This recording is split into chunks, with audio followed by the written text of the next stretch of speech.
सुंदर सुंदर फूल मालिन हमारो ले रखी है से गिरिजा पूजन हम जेबै गे मलिनिया। गिरिजा पूजन हम जेबै गे मलिनिया। बेली फूला रखी है चमेली फूला रखी है से औरो फूला रखी है गुलाब के मलिनिया।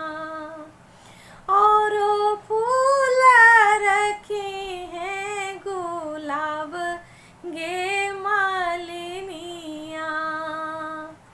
एक माना होई अच्छे झुके झुके चले तो से राम लखन से चोराए गे मलिनिया।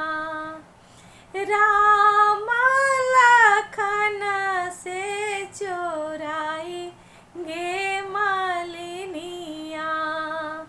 सुंदर सुंदर फूल माले हमारो ले रखी है से गिरिजा पूजन हम जेबै गे मलिनिया।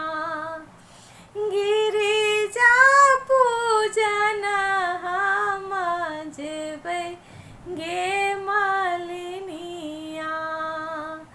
चंपा फूला रखी है चमेली फूला रखी है से औरो फूला रखी है कचनार गे मलिनिया।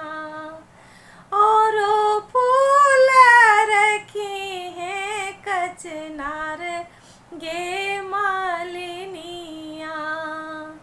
एक माना होई अच्छे नैना में रखी तो से श्यामली सूरती श्री राम गे मलिनिया। श्यामल सूरती श्री राम गे मलिनिया। सुंदर सुंदर फूल मालिन हमारो ले रखी है से गिरिजा पूजन हम जेबै गे मलिनिया। गिरिजा पूजन हम जेबै गे